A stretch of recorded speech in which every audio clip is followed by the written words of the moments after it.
Hi, Paul. Here are we back with a week of delay because you pulled your back. So I'm happy that you're back, and that your back is also in a Back. straight position, in a good, Straight.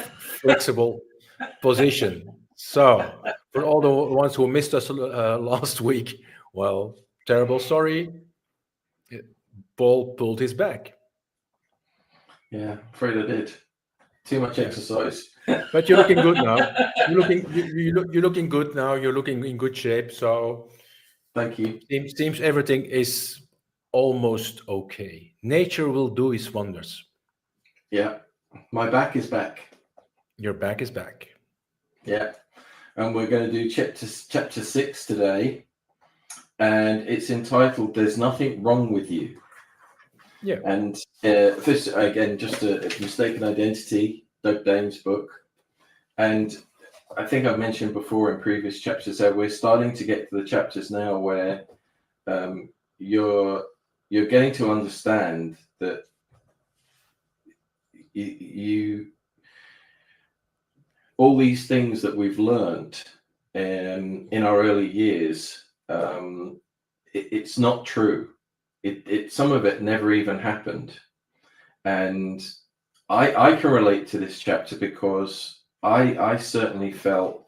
I think a lot of people who look at working on their mindset, I wonder how many of them feel that there's something they need to fix, and they need to fix something in themselves. And this comes back to there's nothing wrong with you. Now we were talking before we came on, and I was asking Nick, um, did his parents ever make him feel that there was something wrong with you? And do you want to share what you were telling me, Nick? Yeah. Uh, I was privileged to grow up in a family that where that didn't happen. Um, I can't remember that my parents would discourage me or being negative about something, what I was trying to do or I was doing. They were always very supportive. Um, but at the other hand, now I'm an entrepreneur and I want to build my life. And then I noticed that I didn't grow up in an environment that was very ambitious. Good was already more than enough. Hmm. So that mediocre attitude, going by with the things that unconsciously it was also saying, well, it's good enough. It's good. Don't do too special. They did support me in sports. They did support me in school. I could do everything, but there was not that example of excellence or like striving for something or that not that clear. I didn't maybe yeah. So that's what I now I would say. Well, I'm not programmed. I wasn't programmed to shoot for the moon. Hmm. But And that's interesting because when we talk, would you say that you're an ambitious person? now, yes, Right. now, So now, yes. If do I always have I always been that ambitious? No. okay. So where did you draw that initiative to become ambitious? Where did that come from? By studying. Um, well, my first business endeavor, I was associated with someone who was very ambitious. Hmm. So he took me already along the way to grow and to see the project bigger than it is, and um, so that there I learned from him already quite a bit. And afterwards, by studying self-image, I think um, studying self-image, studying the way of goal setting, the terror barrier, understanding that terror barrier, to that you need that little fear, you need to seek for it, um, and I think that's by self-studying and understanding that I wasn't raised in that type of environment, so I had to create it for myself. Right. Right. So in a way, you were a little bit like Doug, who eventually met Bob Proctor, and Mhm. had Bob mentoring him. You had this other chap mentoring you, Yeah, but there was something that definitely came from within you that sent you in that direction to have a desire that you wanted to learn those things. yeah, Do you think? for sure, and getting rid of that, understanding that miserable feeling if you don't grow. Mm, That mm, may be a thing. mm, If I was doing okay, but doing okay was making me feel miserable. mm. And you see, even then, even though, because you've talked about your parents, and you obviously have wonderful parents. I know your mum's still around, and she always sounds like a wonderful lady. And but there was something there still that you felt was missing, and you didn't feel anything was wrong with you, but you felt you wanted to go and create that, and it was something that pulled from within you, Yeah, and that's really what it's saying here. Now, I grew up with, lovely parents, but I definitely felt there was something wrong with me, mm. because I had parents who, they were quite negative, really. And whenever, particularly my dad, whenever I did something wrong, in fact, even if I did it right, I'd done it the wrong way. So I could never do anything right, ever. Mm. I was Mm. always getting it wrong. So I really did think there was something wrong with me. And there's nothing wrong with any of us. There was nothing wrong with you. There was nothing wrong with me. But we start to believe this. We start to believe that there's something that we have to fix about ourselves, and that's not true. It's simply a way that we've started to believe because of the people who surround us when we're young. And you had this thing where you weren't picking up that real drive and that entrepreneurial spirit that you definitely have now. Mm. And I certainly have a lot more confidence than I used to have. So let's get into this, as far as a lot of people who feel there's something wrong with them. So I know for sure that what we dwell on is what we become, and that's Oprah Winfrey. That's the quote at the beginning of the chapter. And we know that that's true. We know that that is the one thing that everybody agrees on, that whatever you think about, you'll become.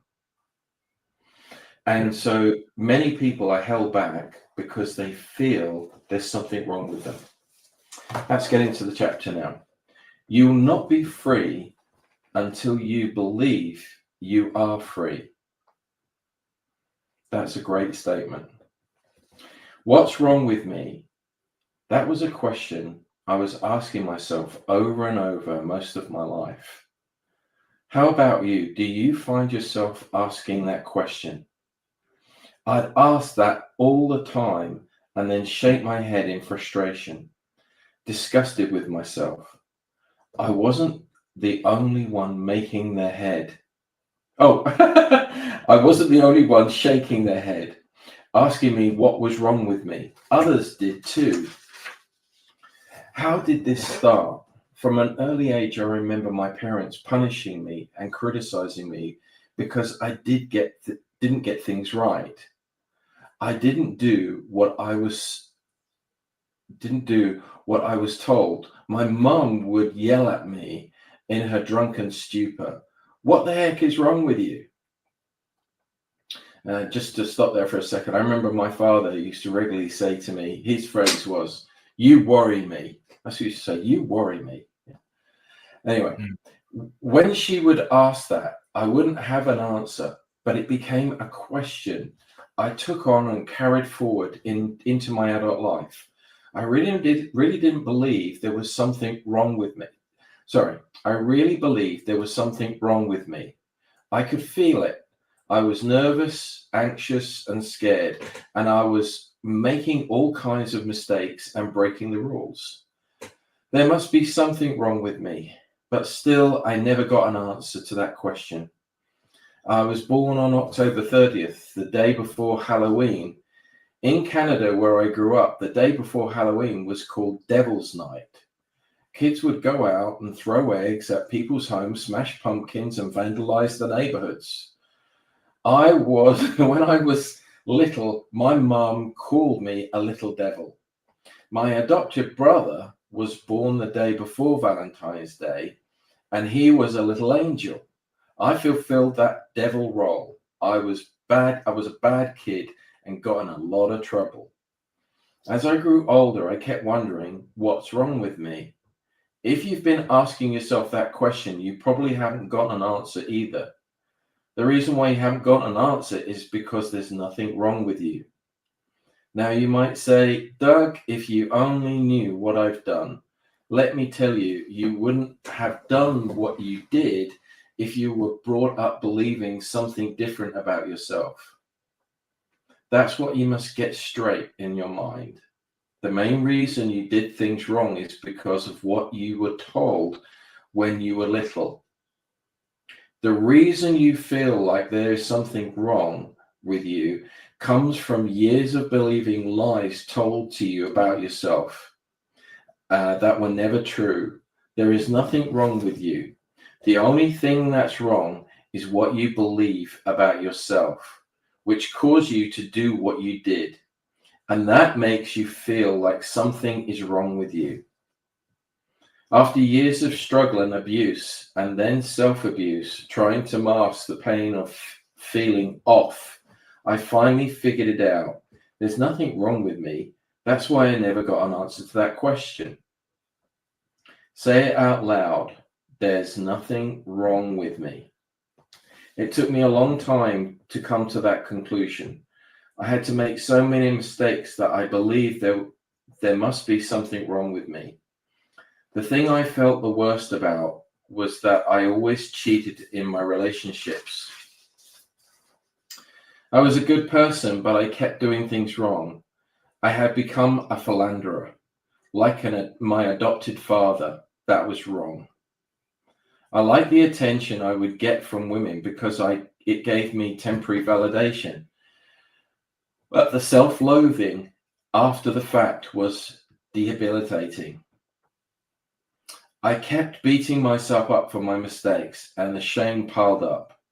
I kept doing things that confirmed there must be something wrong with me, and the guilt and judgment that came, consequently, only made it worse. My mistaken identity came from the repetitive physical and emotional abuse I was subjected to. It was a constant rhythm, like a beating, which was a drum drilled into me by the adults. Regardless of how you came to believe there's something wrong with you, it's time to drop it and let it go. It really is that simple. By now, you're starting to see how your mistaken identity has deceived you. In your heart, you know you're a good person. You know there's nothing wrong with you. I'm finally free, and I no longer carry on the habits of a broken man. There's nothing wrong with me. I lived with a mistaken identity. I'm a good man. I'm a good father. I'm a good partner. I'm filled with integrity, and I never cheat on myself again. My cheating caused me to cheat on myself out of a better life. I cheated myself out of a better life because I believed that there were that where I believed things that weren't true about me, and I made a lot of mistakes. Thinking something is wrong with you is cheating on yourself. I'll always be true to myself from now on. If you're struggling, it's time to learn the truth. The truth is there's nothing wrong with you. The only thing wrong is what you believe about yourself. The truth is you've been lying to yourself and others about who you really are. The truth is you bought into things that weren't true and you lost your way. And there's a meditation here. It says, do not judge and you will not be judged. Do not condemn and you will not be condemned. Forgive and you will be forgiven. I think that's a wonderful meditation. And it's interesting because, you know, Nick, you have gone on to be, you know, I have great admiration for you, and I have a lot of respect for you and everything you've done. And I hear about your family and your girls and your lovely wife and your pets and everything. And, you know, you still manage to follow your instincts and find that drive for those things that you wanted to do. You wanted to work for yourself, you wanted to be an entrepreneur, and you wanted to set yourself high standards. And that's what you did. And you found someone who was able to mentor you to do that. And I'm somebody who has, you know, I remember as a child, I would spend a lot of time on my own because I wanted to stay out of sight. Because if I'm out of sight, then I can't screw up. Mm-hmm. And if I hid, then I was going to get less things wrong. And I remember a sentence of Bob, and that was the one that said, when we start to study with it, and even if we didn't see him in person every time, but he said it in on a regular basis in the workshops, like, I believe more in you than you can believe in yourself at this moment. And that I found that so profound, that there is someone who believes more in you than you're able to believe in yourself at this moment. And I think that's the most powerful energy or talent that a mentor can have, is bringing that belief back. And that's what Doug is talking about here in his book, is that he's in his childhood he deleted all the belief in himself. And I think when he came in contact with Bob, he found also someone, without knowing Doug, but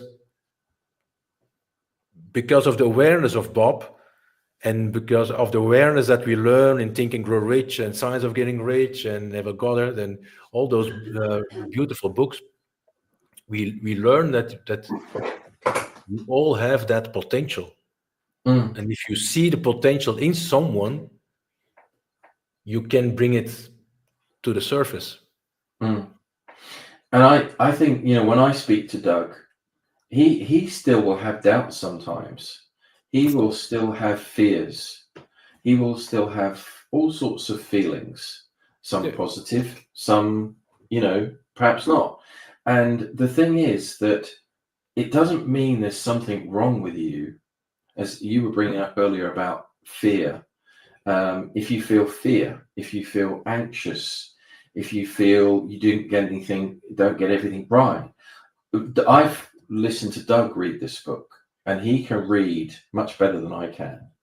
And I could say, well, I'm not as good as reader as Doug, but that doesn't mean that there's something wrong with me. I can read this book and I can share this information. Mm. and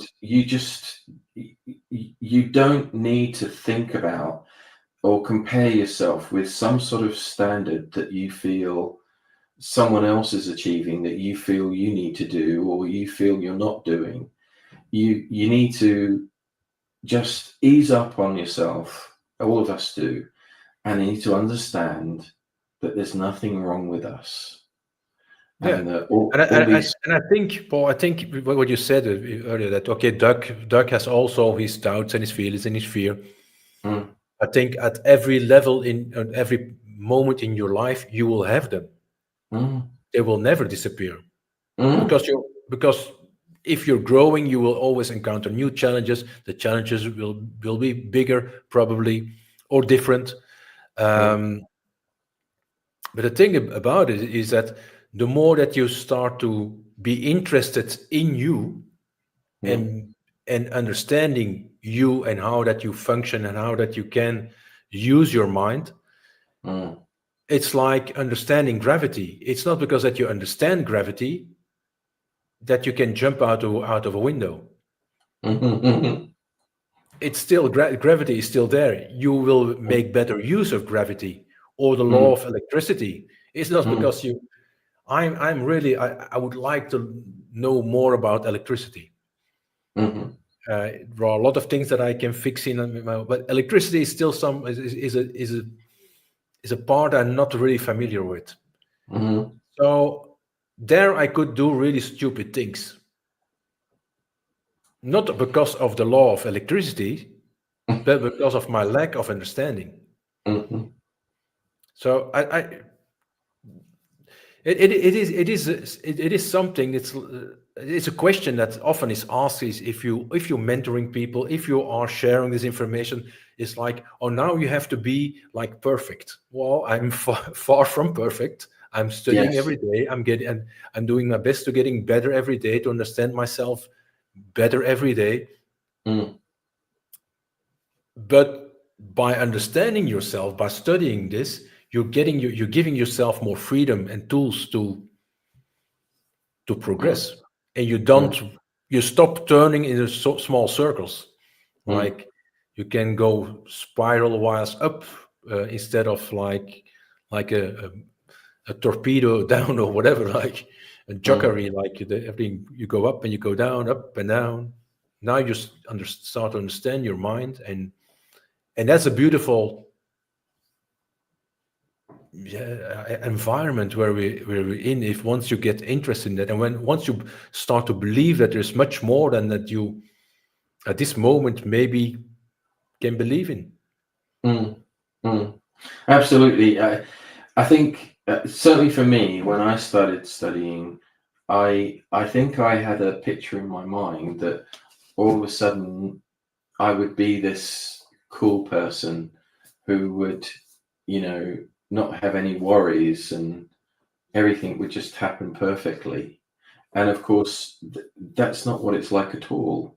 You have exactly the same things still continue to happen to you that used to happen before, but now your perspective on things has completely changed, and you find that the things that used to bother you aren't really bothering you because you understand that what you thought was something terrible is an opportunity, Hmm. and that you understand that you sometimes need to feel fear so that you grow.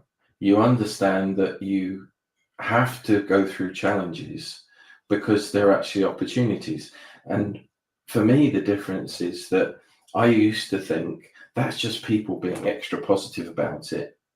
But Hmm. that your whole life will continue to be a challenge, just as any plant has to continue to push and grow. And but that's the beauty of it.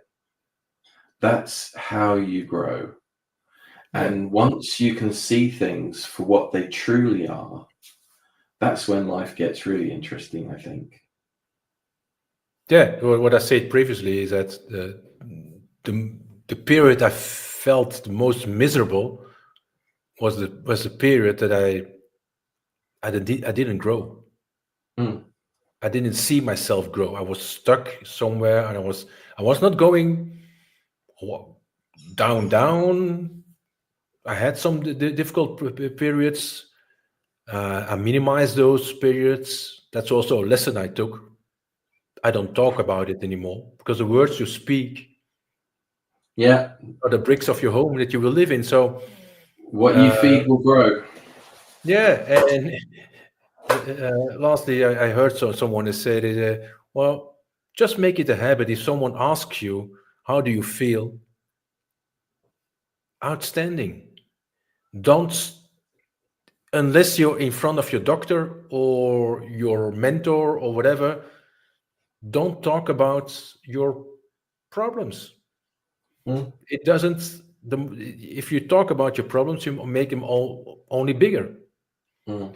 Mm. Talk about your problems in the sense of solving a problem, and just express that towards of share it with someone that you potentially think can help you. Mm. And otherwise, Exactly. don't bother. Don't do that. It makes your life more complicated. Mm. And the lesson, coming back to the lesson I appreciated enormously in terms of understanding and awareness is the lesson of beating the terror barrier, Mm. understanding fear. From where does fear come, and how can we overcome fear? Mm. That helped me so much. Mm. Helped me so much that you understand that how to handle that fear. Mm. Mm. Because Absolutely. now you're just expecting it. You know that Yes. it will be around you. You're even you're waiting for it, Mm. because it is that fear is a normal effect of the new goals you are setting forward. Mm. Mm. So Yeah. now you know that it's coming, and but you know how to play that ball. We talked about tennis. Well, Mm. now Mm. you Mm. know how to play that ball. You don't Mm. fear that ball anymore. You don't have to run away from it anymore. Mm. Now you know how to play it, and that makes it very interesting. And how many people who are watching this or following this are stuck with fear, Mm. small fears and big fears. Yeah. And remember that, when we're not trying to blame the people who are around you when you were growing up or anything. They all did their very, very best. But there are people who start to become aware of the programming they've been given. And there are people who start to want to, get their true identity and push out from that and become their true self, which is what they feel pulling within their own intuition. But there are some people, including the people that you grew up with, who are going to stay within that kind of invisible cage of the programming that they happened to grow up with, and they weren't aware that they were making you feel that there was something wrong with you. Yeah, So, we're not trying to say that at all. And I know Doug's not trying to say that in the book. no, and that's a lovely saying. You can't escape from a prison that you're not aware that you're in. So, Exactly. and Exactly. and then, yeah, I keep on referring to Bob because I have a lot of respect for him, and I'm really grateful for what he shared with us. But he also was that clear that said, well, don't bother, or don't think that you will convert the whole world, or that you will help the whole. There is only a small percentage Mm. of people who are willing to escape from the prison they're in. It's Yeah. why is that? I no explanation. Why is it? I don't know why it is. Probably because the fear of change is bigger than the pain of the situation you're in. Mm. Well, I think perhaps, because Bob used to talk about you feel these emotions or these signals that we all receive. And some people act upon those signals and some people don't. Yeah. And it's all about being your true self. This is what we hear a lot nowadays, about being yourself. Yeah. Most It's people maybe are not. because that experiment with the boiling frog, Mm, where you put a frog in like uh, how do you call it? Not warm, not warm, not cold water, and mhm. just and then you start to heat it slowly.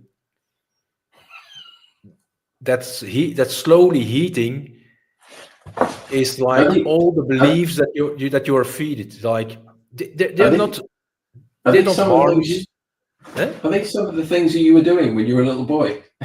Yeah. No, I didn't. I never boiled a frog, but I did other things. I did other things. Yeah, I'm gonna need to have a word with your mum. Yeah. Well, Anyway, she can tell you stories. oh, Um, good. I need some blackmail material. and but that boiling frog is like this, the beliefs that are poured in our head, Hmm. and because the temperature is like going up with little steps, you don't react. You're just comfortable in your misery. Mm. But if you Yeah, put a you just frog in and you put it in already hotter water, it will jump out. mm, mm. Yeah, you just So get used to yeah, yeah. we're getting used to our environment, and we think that environment is the normal situation. Mm. If you And you're stuck are with it. like me in a family where my father was a wonderful guy, but he was not very ambitious. Mm. So I never saw that risk taking or um, yeah, jumping for something bigger attitude wasn't there. Mm. Was never there. But Was more seeking for security and complaining that there was not enough, and things like that. But it's not held you back. You found your true self. yeah, yeah. Okay, of course, yeah. I'm still finding. I'm still searching. I'm still Mm. expanding. I'm not finished yet. Yeah, Uh, no, it's good. It's an ongoing process.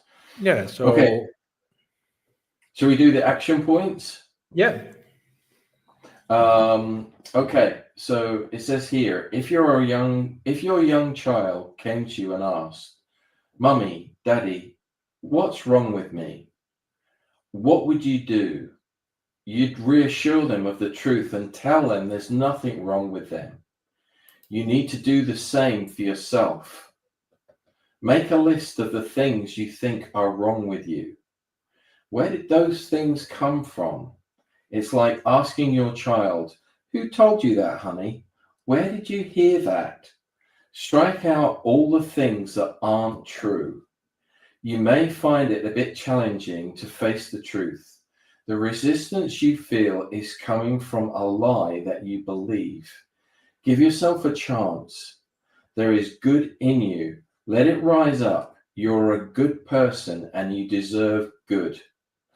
And this is important when he mentions here that you'll find it challenging.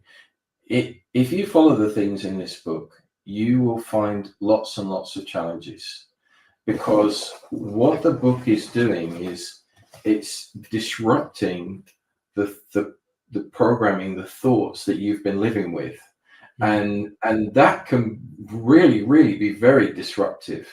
And if you ever feel that you need to talk to someone, then obviously have a chat with Nick, or I'm here too, but get in touch with Nick, and just find someone that you can talk it through with, who can mentor you a little bit with that.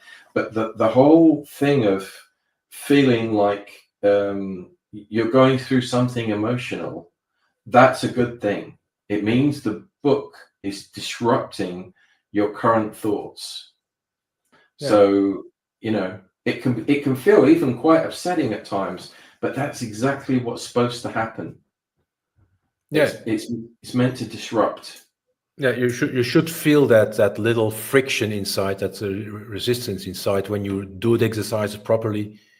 you should feel that little resistance, and not for the sake of like going back in the past and turning around there and keeping going back to the past, but becoming aware that maybe there are things that you believe you should not believe, and Yes. therefore it's good to have someone who understands this type of exercises, and also Mm. can guide you, because very fast you will have the tendency to say, okay, that's not true, not true, and next day you just accept them again as true. Yeah. Yeah. And if you're feeling these things, I think I don't know if it was Doug or Bob or maybe both. They always used to say, if you're feeling something negative, then it's more than likely your ego is fighting back. And the ego likes all the, you know, as far as I do, the ego likes all this programming. Mm. And You're, I you're think, sitting on your cat, I think.